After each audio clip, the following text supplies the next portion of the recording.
दोस्तों नमस्कार। राहुल गांधी ने आज जो कदम उठाया वो तारीफ के लायक।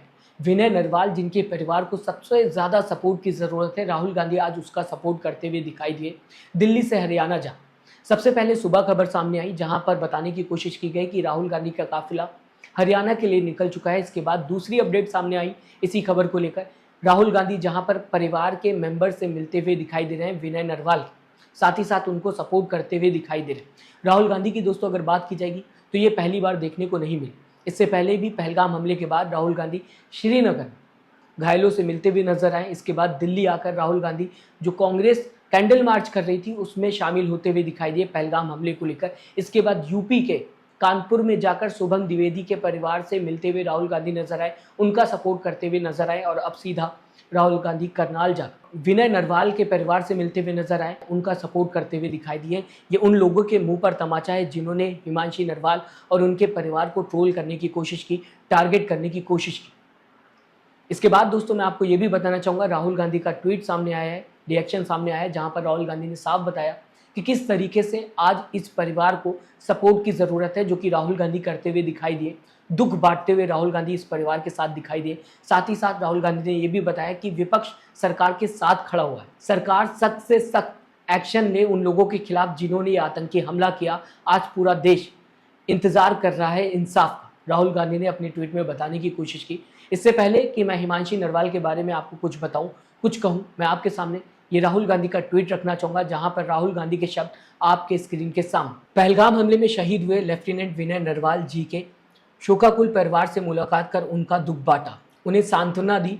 अपार दुख में भी उनका हौसला और साहस देश के लिए एक संदेश है। हमें एकजुट रहना है।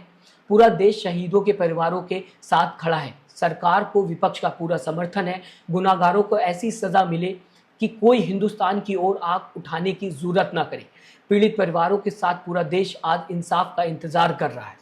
राहुल गांधी का ट्वीट साफ है। हिमांशी नरवाल के परिवार से मिलने के बाद राहुल गांधी का सपोर्ट हिमांशी नरवाल के परिवार के साथ है। हिमांशी नरवाल को दोस्तों इस कदर ट्रोल किया गया कि खुद में ही ये खबर बनते हुए नजर आई। एक महिला जिसने अपने पति को हाल में खो दिया, लोग उसके कैरेक्टर पर सवाल उठाते हुए दिखाई दिए, लोग उस पर दाग लगाते हुए दिखाई दिए, भद्दे भद्दे कमेंट्स हिमांशी नरवाल पर करते हुए दिखाई दिए। ऐसा कमेंट जो जानवर भी ना करे। ऐसी बातें दोस्तों जानवर भी करने से पहले सोचे इन लोगों ने की हिमांशी नरवाल को लेकर। इन नफरती लोगों को खुद से ये सवाल अब दोस्तों पूछना चाहिए कि क्या इनके अंदर इंसानियत है, ये इंसान है। आईने के सामने जाएं और खुद से ये सवाल करें, क्योंकि इंसानियत की सारी हदें पार कर दी जब इन्होंने हिमांशी नरवाल को ट्रोल किया। ये भी नहीं सोचा कि उस परिवार पर क्या बीत रही होगी जिसने अपने फैमिली मेंबर को अभी हाल में पहलगाम हमले में खो दिया। सवाल तो ये भी बनता है दोस्तों, इन लोगों को ये हक किसने दिया हिमांशी नरवाल को ट्रोल करने का?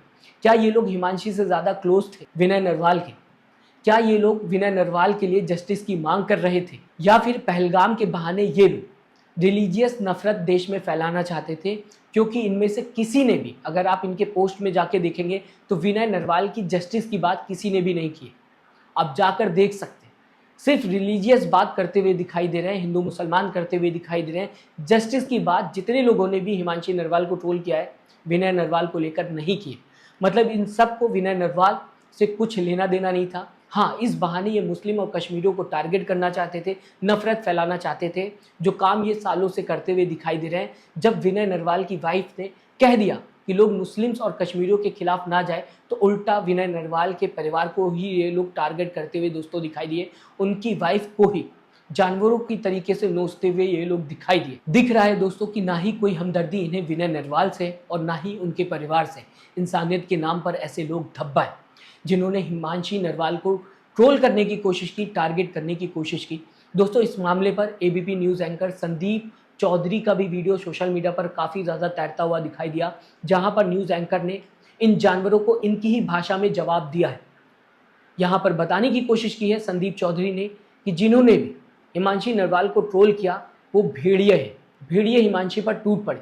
दोस्तों आज हिमांशी ने जो कुछ किया उसके लिए बहुत ही ज़्यादा हिम्मत की ज़रूरत है, क्योंकि हिमांशी के पति की जान धर्म पूछ कर ली गई उन्हीं की आंखों के सामने। इसके बावजूद भी जब देश में नफरत फैलते हुए दिखाई दी तो उन्होंने कैमरे के आगे आकर ये कहा कि जो भी बेकसूरों को टारगेट कर रहे हैं, जो भी कश्मीरियों को टारगेट कर रहे हैं, मुस्लिम्स को टारगेट कर रहे हैं, जिनका इस हमले से कोई लेना देना नहीं था, ये बंद होना चाहिए। लोगों को कश्मीरियों और मुसलमानों के खिलाफ नहीं जाना चाहिए। सोचने वाली बात है दोस्तों, और बहुत ही ज़्यादा हिम्मत की ज़रूरत होती है जब आप ऐसे शब्द बोल रहे हो जबकि आपके घर का इंसान चला गया हो और उसका धर्म पूछकर आतंकियों ने उसे मारा हो। इसके बावजूद भी हिमांशी नरवाल कैमरे के सामने ये बातें कहते हुए दिखाई दी, जिसको लेकर सैल्यूट है हिमांशी नरवाल को। आज राहुल गांधी हिमांशी नरवाल के परिवार का सपोर्ट करते हुए दिखाई दिए। इससे पहले दोस्तों अगर बात की जाए, जैसा मैंने अभी आपको बताया, राहुल गांधी इससे पहले भी पीड़ित परिवारों से मिलते हुए दिखाई दिए, उनका सपोर्ट करते हुए दिखाई दिए। साथ ही साथ सरकार को कहा है राहुल गांधी ने कि विपक्ष का पूरा समर्थन है, बस इंसाफ मिलना चाहिए, कड़े से कड़ा एक्शन इन आतंकवादियों के खिलाफ सरकार को लेना चाहिए।